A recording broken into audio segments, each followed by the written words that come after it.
Hi guys, hello. Home stretch, you're almost done. I'm the last thing between you and whatever else you're going to do with the rest of your lives.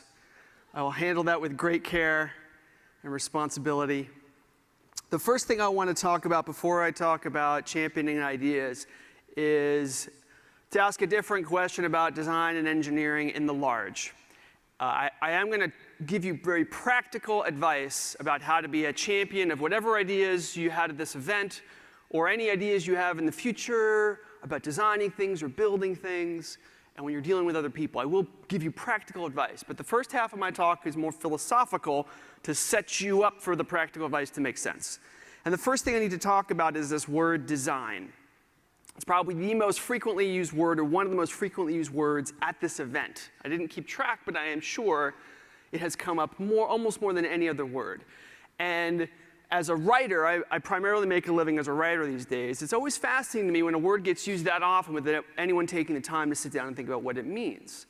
And in this particular context of being an idea champion, I think it's important to do that. So my own career, I started off my career as a designer, or user experience type person. And then very quickly, within the first year of doing that at a company called Microsoft in 1994, I realized that as happy as I was to have a job, the software industry was a very different place in 1994. There were not that many companies to work for. The internet did not exist yet. That's how old I am. I realized that I spent a great deal of time as an expert, relatively speaking, an expert as in interactive design, giving advice to other people who mostly rejected it. And I found that really frustrating. And I looked around at all the designers that I saw and people who graduated in my program who were at other organizations and other companies, and they were having this similar experience. And I realized that if I wanted to be the designer and live up to that word as a verb with a capital D, the person who designs, the person who makes the most important decisions about a project, it turned out that in the organization I was in, which was Microsoft at the time, the real designers were not the people who had the word design in their job title. The real designers were project managers, or team leaders, or executives. Those were the people who actually were making design decisions regardless of how much they knew about design or engineering or anything in particular. So the first thing I want to talk about is simply this notion that the power to be a champion is defined primarily by power. How much power do you have? What decisions can you make without having to convince anybody about them? That is a worthwhile way to think about what design even means. Because when you think about it in most workplaces, that means then lots of people who don't have the word design in their title have a lot of influence over what the design is. That should be concerning. My own career path is unusual. I decided, fine, I'll be a project manager then. I can do project management tasks. That's where I can make my design experience, my design abilities most valuable because it had the least interference in terms of affecting the product itself. But very few designers make that choice. And I want to make you aware and make sure it comes up before you leave this event of how many, because of how much better technology has gotten. When I graduated from college, I couldn't start my own company, not really. The web didn't exist yet, and to make a software product was a relatively expensive proposition. But in the last 5 or 10 years, because of the web and because of how much better tools have become, it's far easier as someone with ideas, with design ideas, and a modicum of engineering sensibility to be the founder of a company, to be the primary person making all the decisions that affect the design. So companies like Airbnb, Etsy, Pinterest, there's more and more of these companies that have a founder or CEO that was or is a designer. And at the end of the day, I really do believe that if you are a champion for your own ideas of any kind, it could even extend beyond the notion of this professional event. You want to be a filmmaker, you want to be a musician. At some point, you have to decide, I need more authority over my creations in order to deliver and manifest the things, the ideas that are in your head. Now, most of what I do these days is write books. As Eric mentioned, I used to work at Microsoft. I worked there for many years. I was mostly a project manager guy. Then eventually I became design evangelist guy. I ran events sort of like this one. I learned a lot about how to teach people stuff and how to convince them of things. And then eventually I quit. In 2003, I quit to become a writer. I thought that I wanted to try to pursue a different kind of creative thinking. I wanted to do one that was more narrative-based. And I still really think today, even having been doing this for 10 years, that when it comes to creating experiences for people, books are probably the most difficult and most rewarding kind of creation you can make.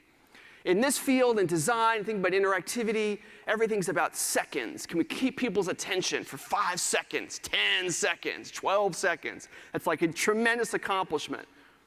To read a 200-page book takes about 10 hours of someone's time.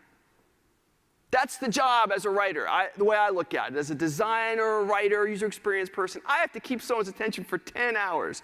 So I'm convinced that that is, at least for me, the most challenging kind of experience creation that I can do. But I'm not here to talk to you about writing because this is not a writing event.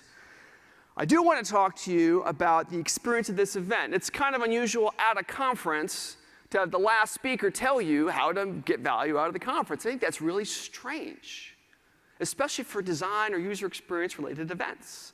Because one would assume that at a user experience related event, there'd be a lot of thinking about the user experience of the event and the knowledge at the event and what happens when you leave. So that's my job. And I think when you think about events, it's useful to use something like this, the attention-o-meter, patented. Do not look for the domain name, I have it already. Attention-o-meter. When you come to the event the first day, which was now 72 hours ago, it probably seems like a lifetime ago, before you had the little Mickey Mouse logo embedded in your brain from seeing it in so many places.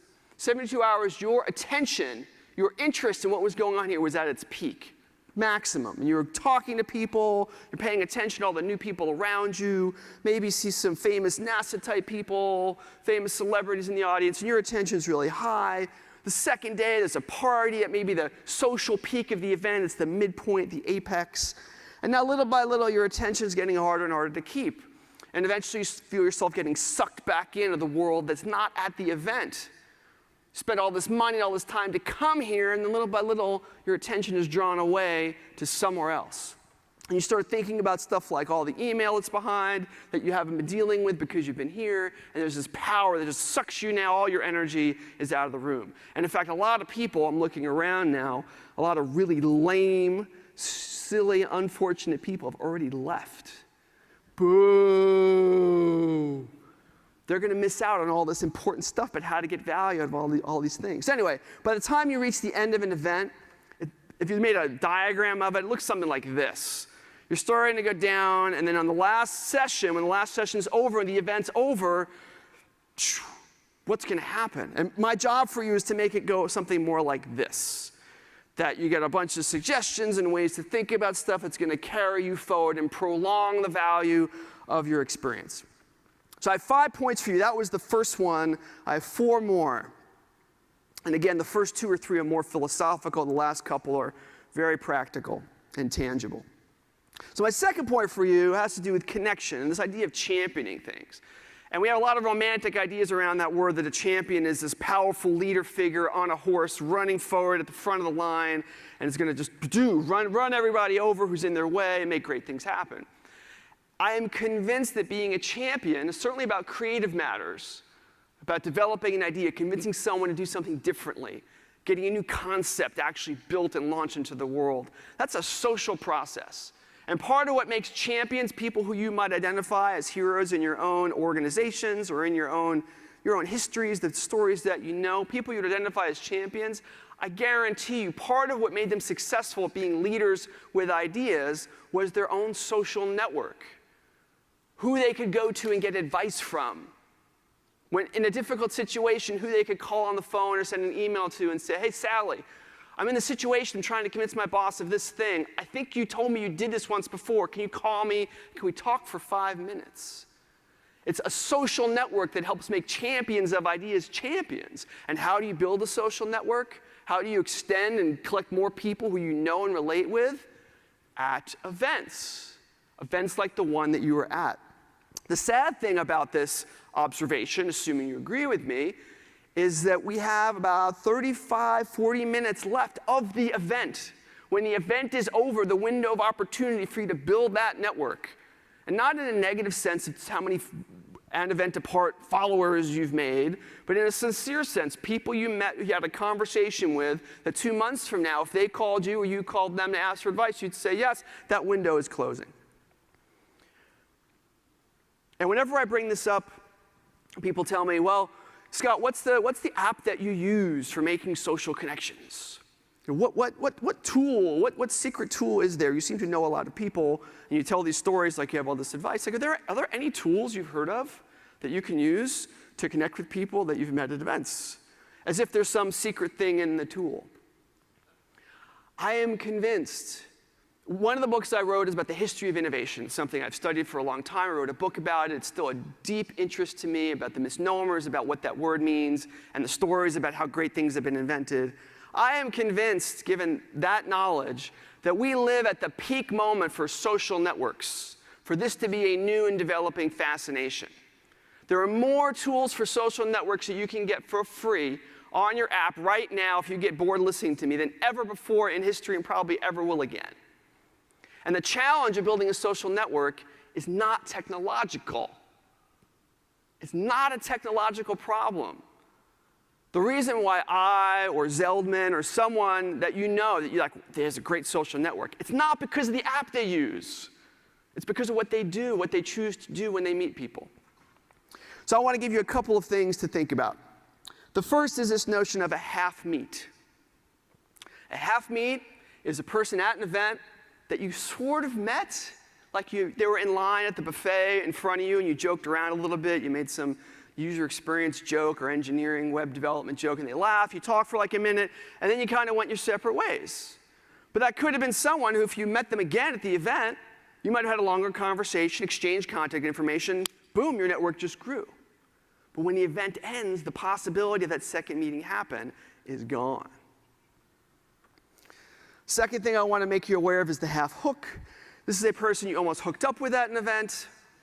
This is not officially condoned, but it's not officially non-condoned either. I've yet to find anything in event apart literature that says that you should not do this. I happen to think we need more designers and engineers in the world, so anything I can do to support the procreation and advancement of our section of the species, I am happy to support, assuming everyone's mutually interested and everybody's happy with what's going on.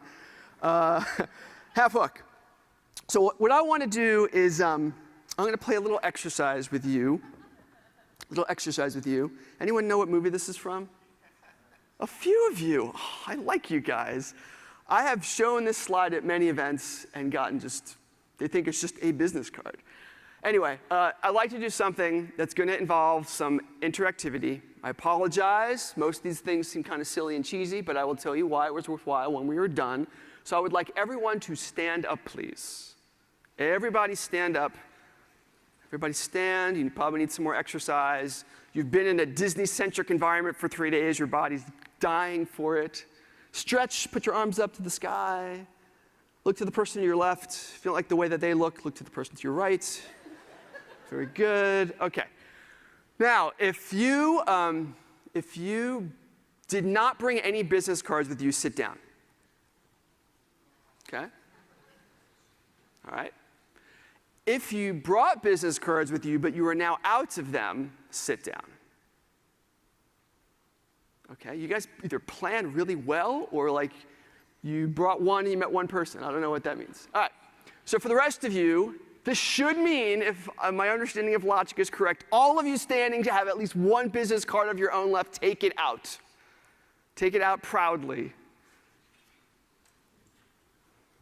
I suppose I should do this because I'm watching you all do this. I think I have one.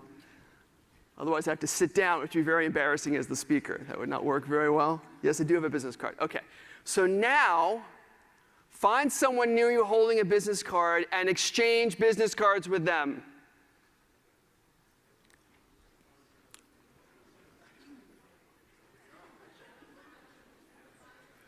If you end up in a trio of 3, do like a round-robin table thing.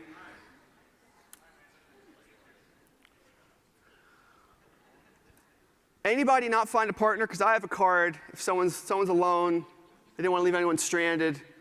Anyone stranded? Come on up here. Come on up here.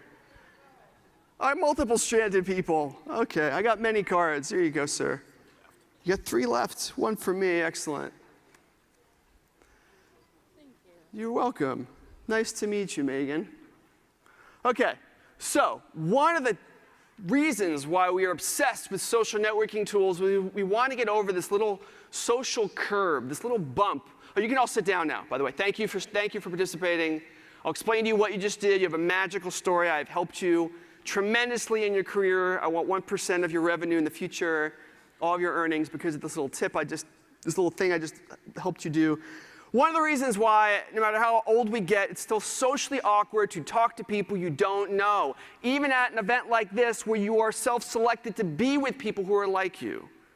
We want some intro, some opening line, something to say. We don't know what to do. So what I did for all of you people who participated, you now have a story for how you met. This is a fundamental narrative in all social networking, how you met. And you can say, when one of you emailed, you look at the card, oh, he actually works on something I care about. Great. You can send them an email, contact them, and say, hey, I'm the person who swapped business cards with you when that stupid Berkun speaker guy made us all stand up and swap business cards. You now have that story. And that is a story when you send someone an email or a LinkedIn invite or something that is memorable, it's unique, it's slightly funny, and it's an introduction, which is a thing we struggle and fail to do so often in real life. And there's a lot of little things like this I think that you can do. It's not too late, even though we're at the tail end of the event. You could argue this is good general networking advice. But asking people for business cards, so about half the people, and this is a digital tech event, about half of you came here with business cards. Now, unless you are completely narcissistic, you came here to give those cards to somebody else. You weren't going to just look at your own business card all day. So you came here knowing some part of you, well, I want to meet people who I like enough or who find me interesting enough to swap with them. So when you walk in the door at an event, that means you should be saying, well, there's probably other people like me. Let me ask them for their card. When I meet someone in line, I got to cross that curb and say, hey, it was cool chatting with you. I might not see you again. Can I get your card? I may never contact you, but I may find some other conversation now. I want to send you an email. Can I get that information from you? It should be basically understood at an event. It's okay to ask people for that stuff. Second is saying thank you is the easy way to start a conversation. Easiest way in the world to start a conversation, because you're responding to something someone else did.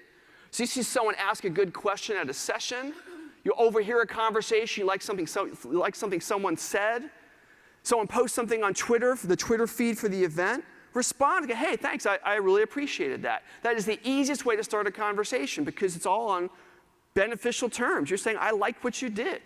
And now they have the opportunity to say, hey, have you thought about this before? And you go, yeah, I have. And all of a sudden you have a conversation. I'm going to talk more about note-taking and how that works and how to use that to your advantage.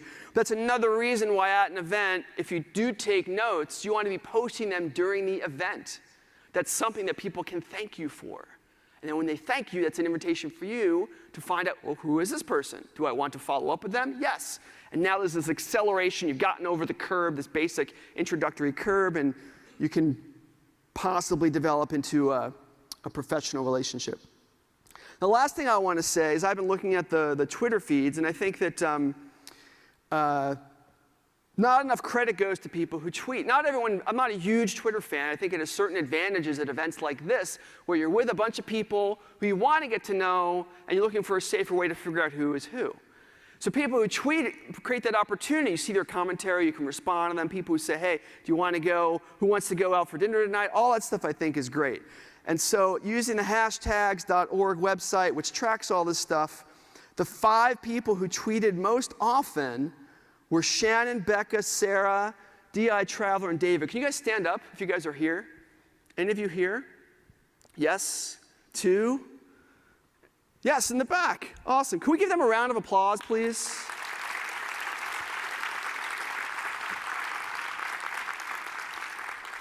Thank you. I will buy all of you a drink. Not right now, in a few minutes. If I bought you a drink right now, that'd be very inappropriate. Don't want to do that. Last thing I have to say is my fundamental complaint about LinkedIn. I don't have a fundamental complaint with LinkedIn in the service, but the whole way it does this getting over the introductory curve is horrible. So I get requests like this all the time. I'm sure that you do these generic LinkedIn requests. Sometimes they're in foreign languages. It's always obvious the moment you get this form letter generic request. Scott, since you're a person I trust, I'd like to add you to my professional network. It's a very strange thing to say, especially since I don't know who you are. So you trust me, and you want me to trust you simply because you trust me. But I don't even know who you are. I don't remember your name. Now, I'm a New Yorker.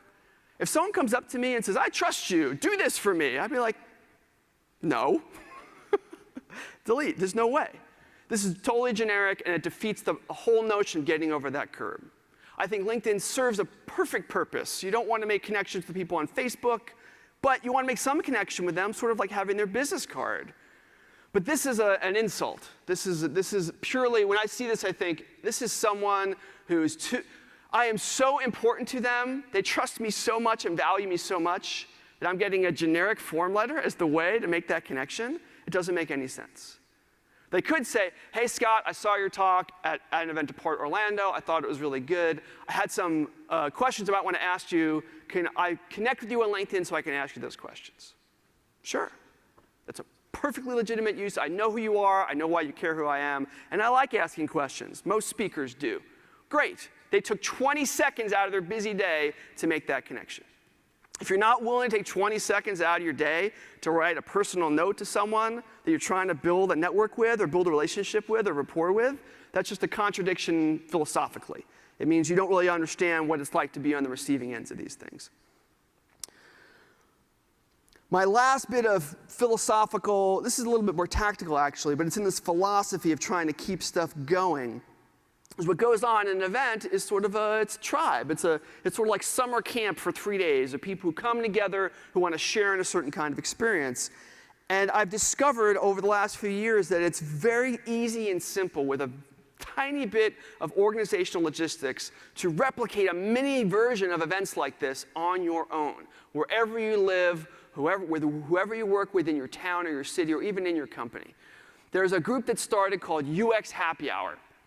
And it's in about 8 or 9 cities now.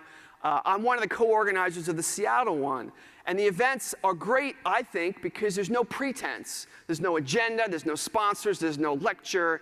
All that it is, the organizers pick a place, usually it's a bar or a restaurant, pick a time and date, and send out the invites. Now, when we do this in Seattle, sometimes 3 people come, sometimes 10 people come, sometimes 40 people come. I don't really care. All I need to have a conversation about design-related things is one other person. That's it. If you want to make connections, you want to build your network, you want to have more support for the kind of work you want to do, it's not hard to do. Go to uxhappyhour.org and you can see all the cities there. It's totally easy to copy this and replicate it through a Facebook group. There's 1,000 tools for events. Eventbrite, millions and millions of tools. All that's missing is 5 minutes. It doesn't take very long. 5 minutes of work to pick a bar, pick a date, and then think of all the people you know who live near you, who do the same kind of work or are interested in design, and reach out to them. That's it. That's how all this stuff started. Now, it would be hypocritical of me to suggest this without practicing it myself. So since I am the last session of the event, which is an honor I take seriously, it's a privilege, I think, in a way. I am now officially inviting all of you who would like to keep talking about design stuff to come to the bar with me as soon as I am done speaking. So I'm not going to do any Q&A. I'm not going to answer any questions. If you have a question for me, I will be at the bar. And my answers get better and better the longer we are there. Is anyone going to join me at the bar? Where are the Twitter people? A few people. Excellent. Great. Like I said, all I need is one. More the merrier. Fantastic. All right. So now I am going to switch into more practical mode about championing ideas. So there's this question. Well, I want to be an idea champion. And the most obvious thing to ask is, well, great. Let's say you're a fantastic championer. What is it that you pick to be a champion of? What is it you're going to go back to work and say, we should do this? Or what client project are you going to go, we should do it this way? Or what is the idea? How do you pick that? one of the challenges of events, and one of the challenges as a speaker, and as a writer, as a maker of anything, is a lecture, an event is abstract. I've never met most of you before. There's hundreds of you here. I can only give one lecture. I have to imagine an averaging out in some sense of all of your situations and the problems you face and the assets you have, and average it out. It's an abstraction. And there's value in that, the power of narrative. You think of how stories work, stories that affect you emotionally. There's something abstracted about them. You can read about, there's a lot of understanding in literature and also now in psychology about why certain kinds of stories work and why certain kinds of stories don't. And I don't want to get into that now.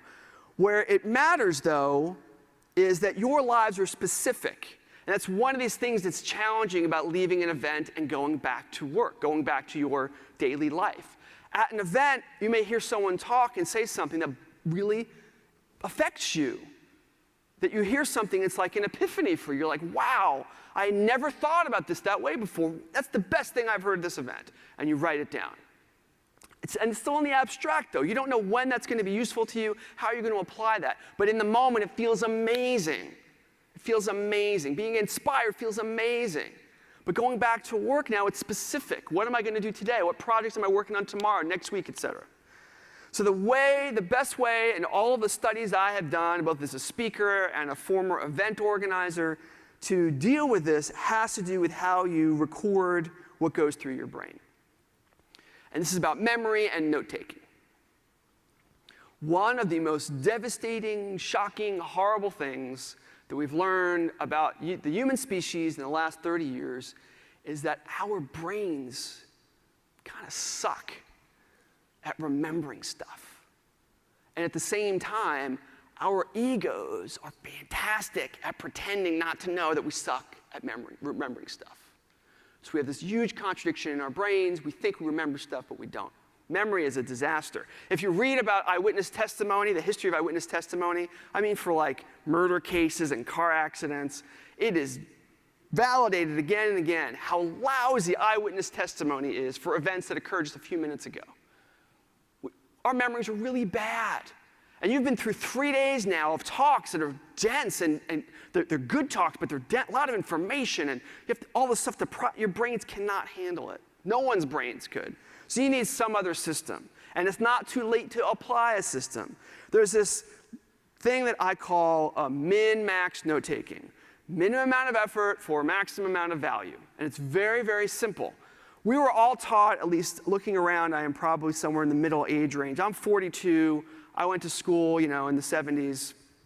And I remember even in college, in the late 80s, early 90s, college note-taking, everyone had the same system of note-taking, which was a disaster.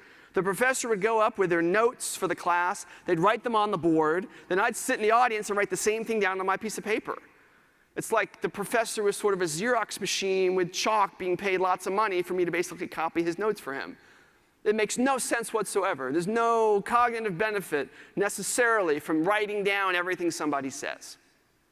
What works much better is when you are done listening to a talk, you do some kind of summational activity.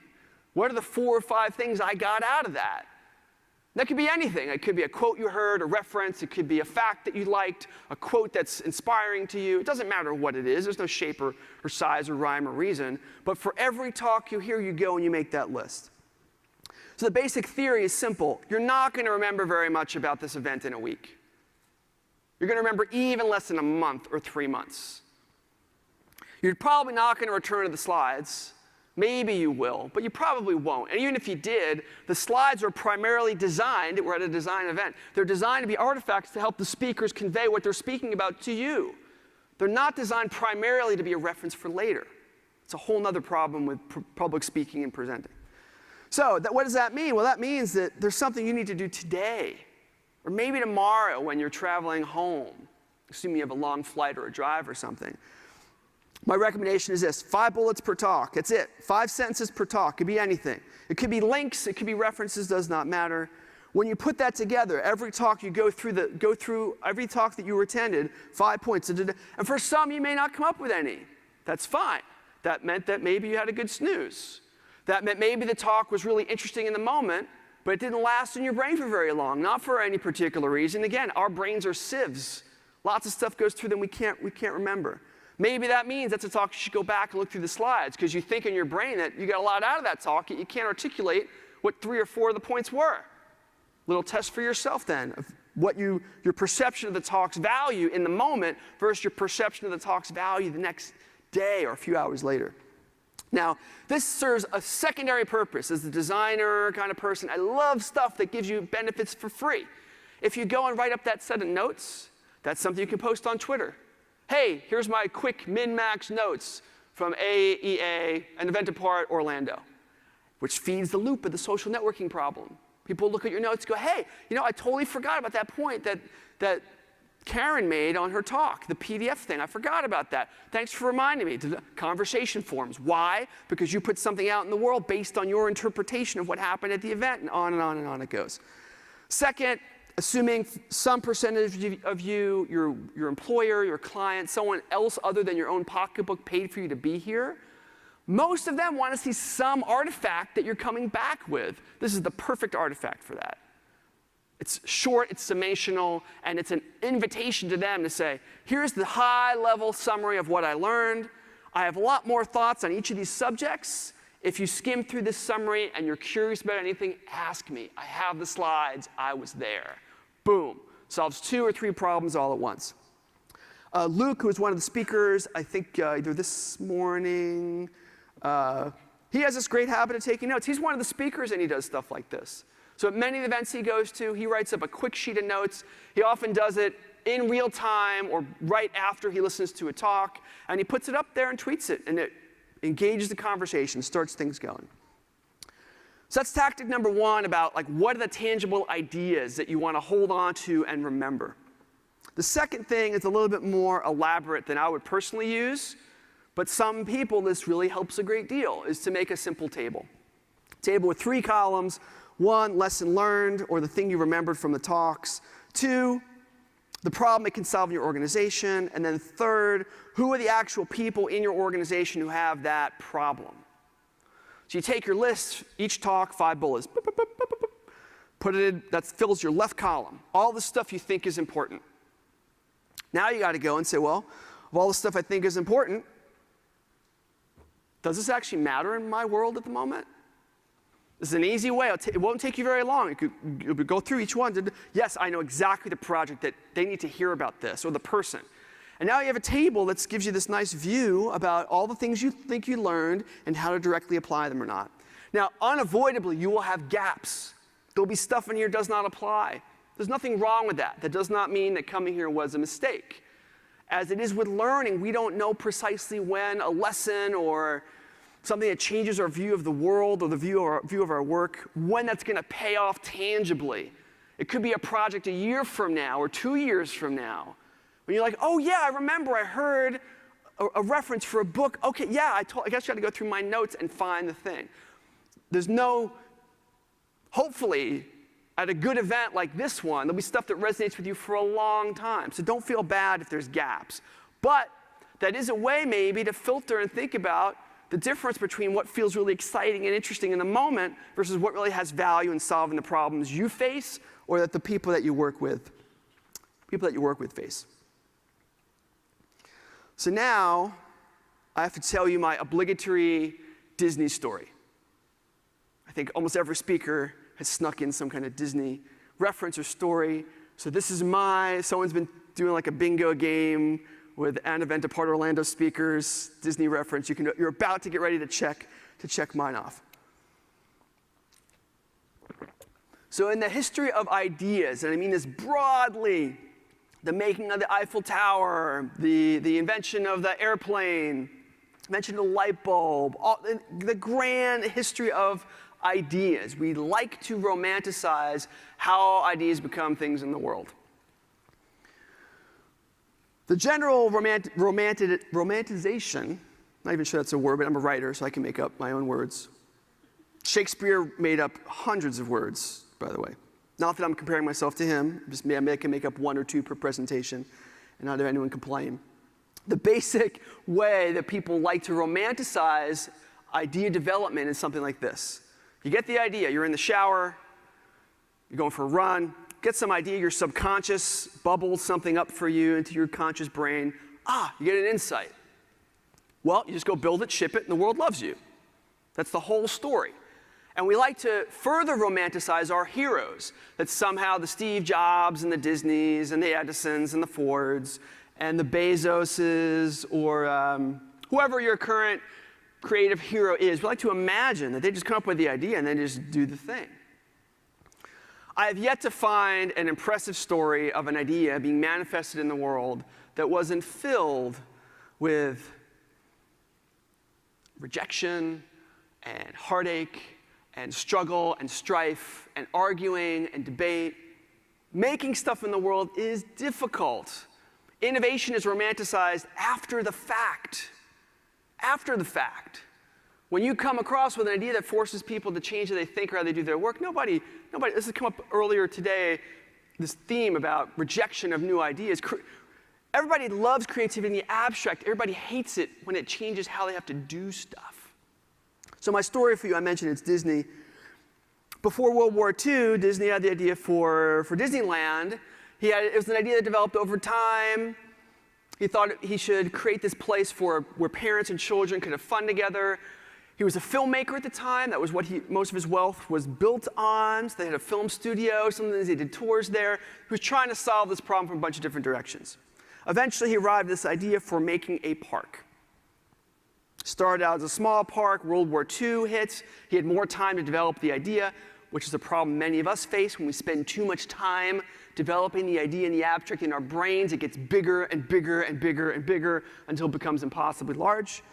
In his case, it wasn't impossibly large, but it was bigger. So he went to his brother, who was his business partner, and talked about the idea for Disneyland.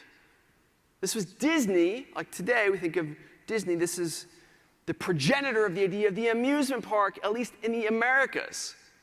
This is the person who understands this is the father of the whole idea. But at the time, no such thing really existed. So Roy had this to say after Walt pitched the idea. Expensive amusement park will lead to financial ruin. So Walt could not get his business partner, his brother, to support this. This was Disneyland. He wasn't proposing Disney World or Disney Universe yet. This was just Disneyland. It's well documented that this was a great struggle for Mr. Disney.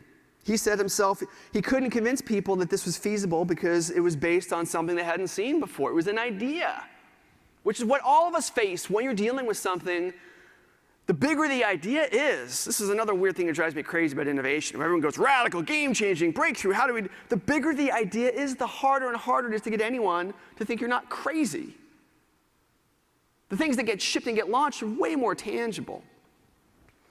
Well, Walt was convinced. He continued to try to make this work and look for funding. He went to the major networks at the time. He was a filmmaker, so he understood media. He had some connections with TV. He went to NBC. He went to CBS, the two major television networks in the mid-40s, or late 40s, early 50s. They turned him down for the same reasons that Ron did. This is not a viable business. We're in the TV business. Why would we want to do this with you? Eventually, he went to ABC, which was a fledgling network. ABC was not very old. It was the weakest of all the major networks, which is a lesson there. Often, it's not the most powerful people who want change.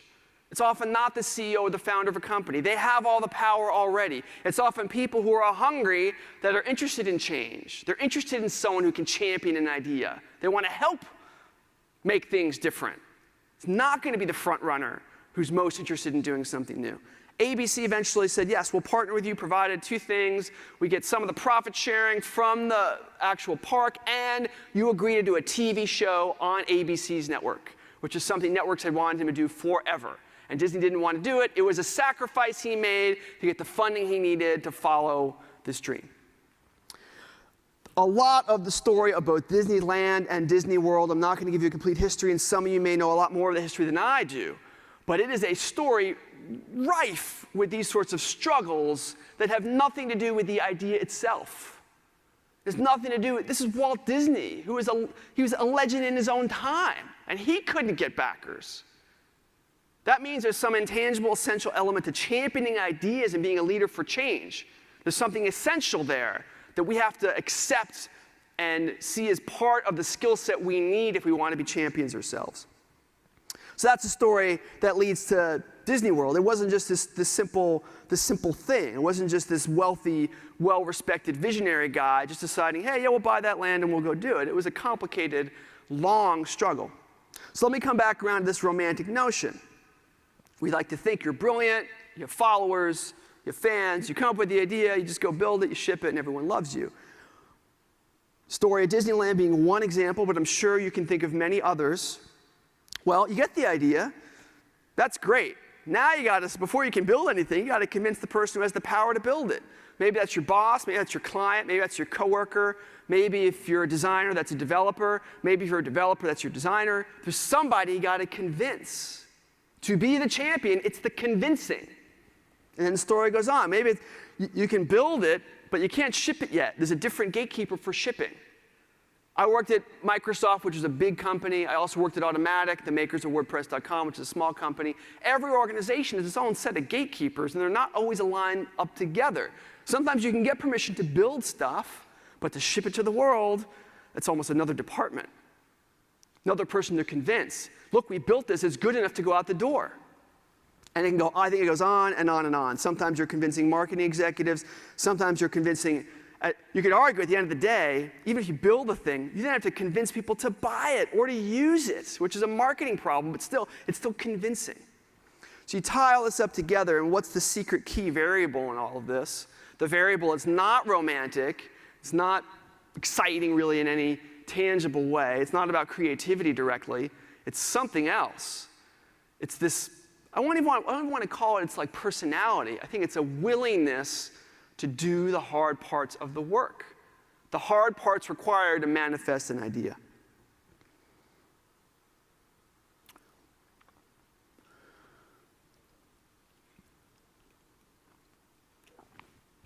It's not a surprise to me that in most artwork about heroes, it looks something like this.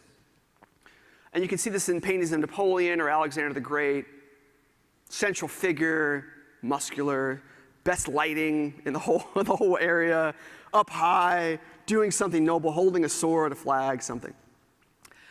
I can guarantee you, and often on battlefields, you'll see these battlefield paintings from almost any era, any war, any perspective. I can guarantee you, I've never served in the military despite my haircut. I have great respect for people who do. I know for a fact that no battlefield ever looked like this. Because whoever held that flag was not able to hold it for very long. Holding a flag like that when you are facing enemy territory basically says, I am an easy target. Shoot me first. If you had a rifle and you were on the other side, the good guy side, whatever, and you saw someone, they have the best light and they're on a horse standing up, you'd be like, of course they're going to shoot you first. A lot of us, when we have an idea that we're proud of, our own idea or an idea we hear in an event, we're like, design should conquer the world. We should engineer a responsive website, and you go back to work. You are basically making yourself like the guy on the horse. You make yourself an easy target by having this bravado that is not justified in the real world.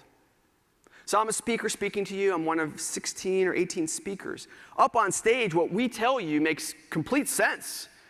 And it seems powerful, maybe in not my case, but for most of the speakers, it makes sense and it seems powerful. But what's missing is the fact there's no one on stage to argue with me. If you invited all of us speakers together to come back to your workplace and argue for the things we told you to go and do, we would probably fail. We have no persuasive authoritarian power in your world.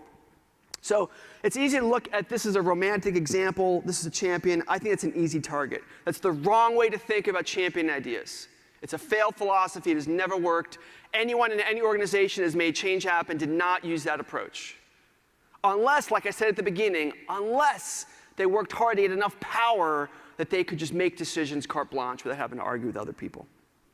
And where I am leading you to is about thinking about persuasion. This is the number one weapon or tactic to use as someone with ideas is persuasion. In political language, we live in a political world, hotly politically contested times. You can see examples of this everywhere. And this is called framing. That the way you frame an idea or a notion changes how it's perceived. So this is an example from a couple of years ago about a bill that was being proposed. And the Washington Post, a very liberal news organization, had this as their headline: Arizona governor vetoes controversial anti-gay bill. Anti-gay bill. Now, the same bill was written up in the Wall Street Journal, a conservative organization. Arizona governor vetoes religious freedom bill. Freedom, anti. It's the same bill. If you read the bill they're talking, it's exactly the same. The way they're talking about it is totally different. Now, what that means to you, I'm not making any sort of political argument here. I'm saying that the way you present ideas changes how they're perceived. And that is the first thing you need to understand to be a champion of them. There are books on this stuff, particularly about political language. I recommend the book on the left, Don't Think of an Elephant by George Lakoff. It is a very liberal book. It comes from a liberal perspective. The tactics and the theories he offers, I think, are very sound and universally applicable. But if you are not liberally minded and you're conservative minded, you should get the other book. It's the same substance about using language and metaphor to sell your argument and sell your ideas. It comes from two different points of view. Both authors are in need of design help. So maybe you can get free consulting if you redesign their covers for them. Put in simpler terms, I like to divide things into simpler terms. You could say this is just about charm. That the painting I showed you of the guy on horseback who's like, "We will conquer you," that's not a charming way to convince someone of something. So it comes down to charm then. If someone who can walk into a room and say, "Hey, I got this idea for you. You have 2 seconds," and they can effectively, however they do it, they can effectively get that amount of time and concisely say their idea in a way that gets respect or gets more attention or more resources, that's the skill that you need.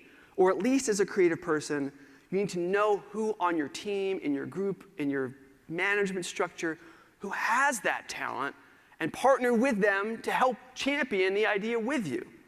So let's look at charm for a second.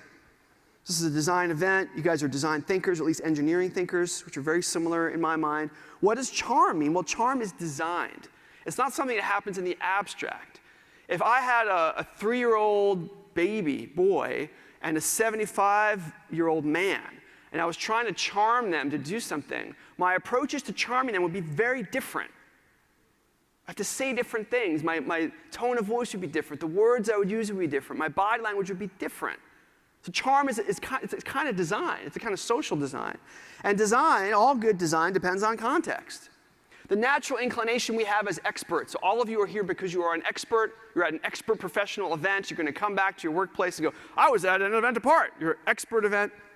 It's easy to have this kind of language. "Here is something you should be doing. I heard at the event you shouldn't do this anymore, and you're doing it. Wrong, bad, demerit for you. This event was really great. It was in Orlando, had great food. They must be right, and you are wrong." As a natural, just everyone, it's a natural psychological, because you are. Many people never get to go to an event, or certainly never have it paid for by their employer or their client. So it's a privileged thing. And to come back to a place where you are the privileged person and start telling people what to do, not charming at all. Here's something you should be doing. It's very parental and judgmental. Much better attitude.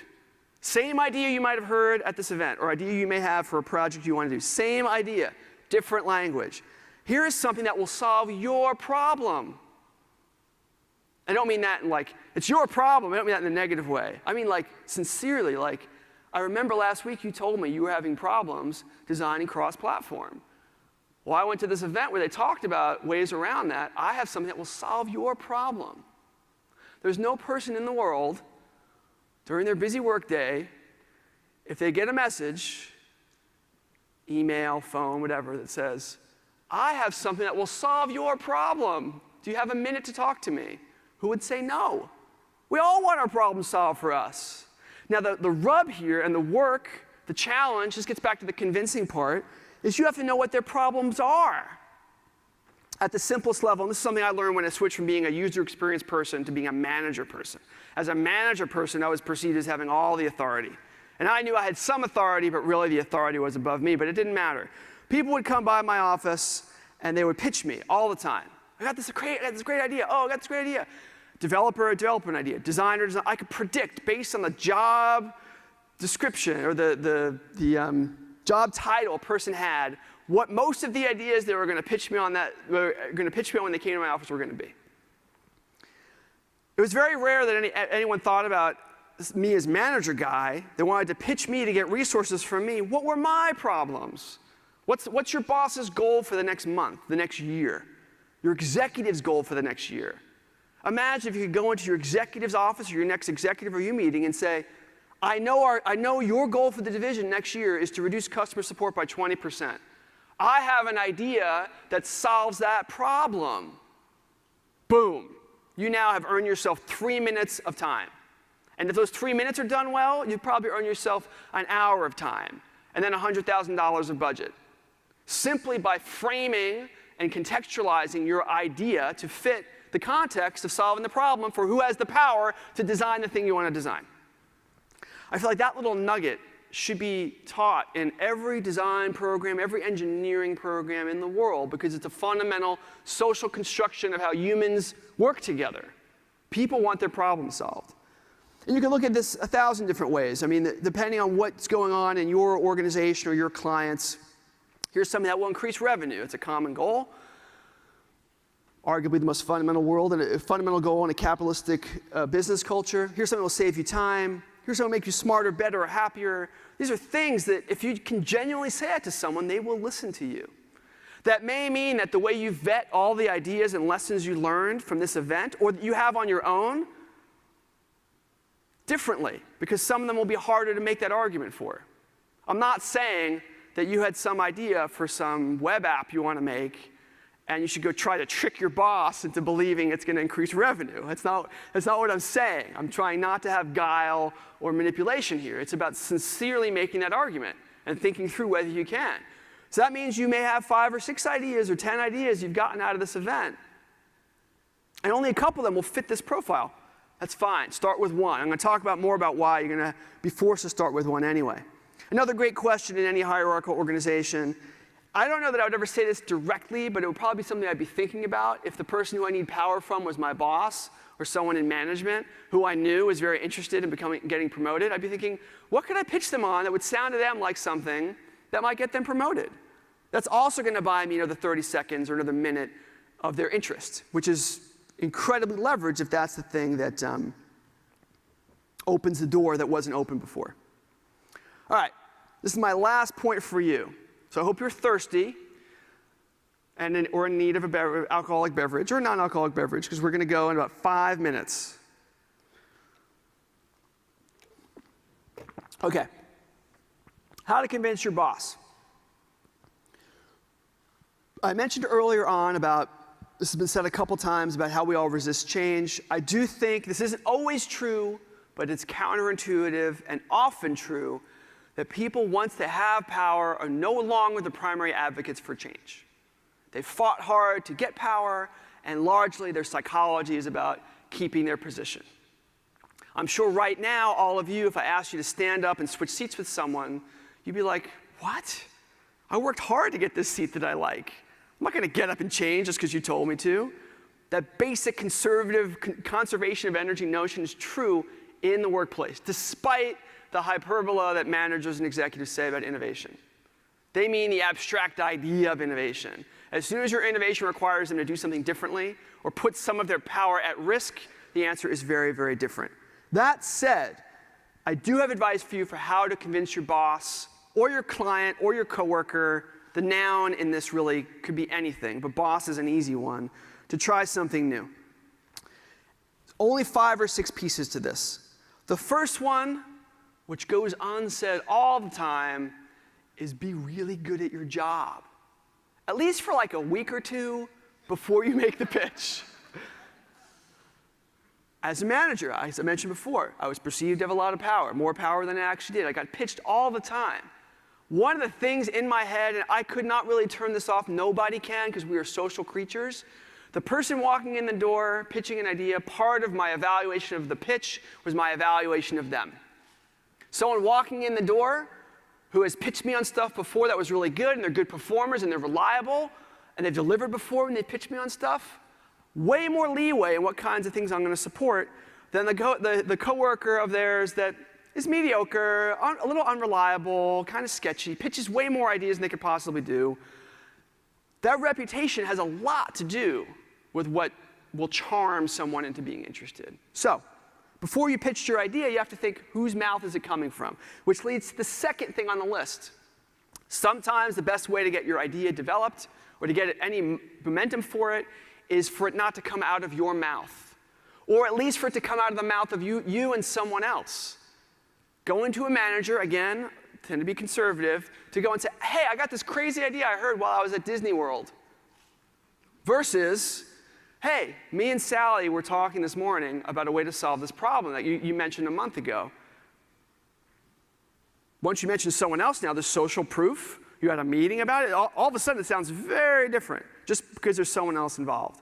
Now, the third thing, and this is the kicker, as manager guy, with responsibilities for running a service or making sure things don't go wrong, any change has risk. I'm thinking about, wait, this might be a good idea, but there's some percentage of possibility if we do everything right, we're going to blow something up.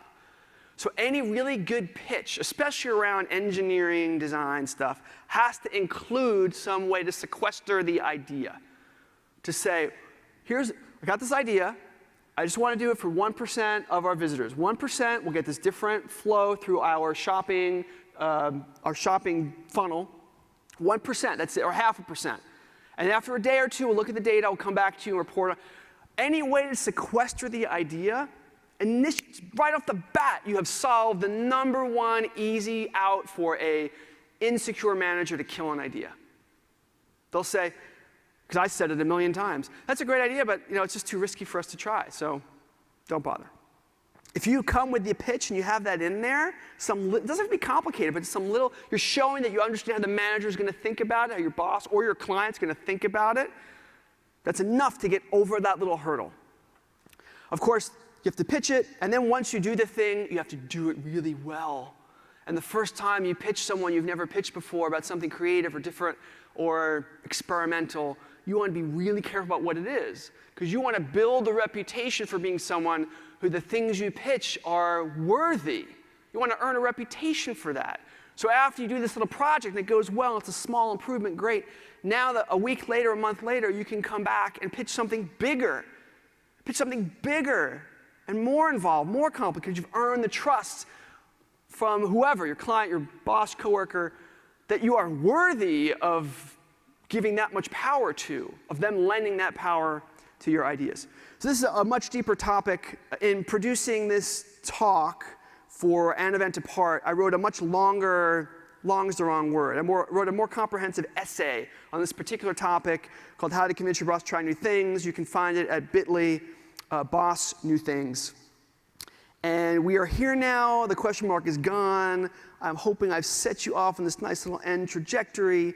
Those are my photo credits. And for those of you who are interested, I am literally going to grab my bag as soon as I ask for some applause and walk to the bar. So if you're not sure where it is, just hang around me. I'll be the Pied Piper.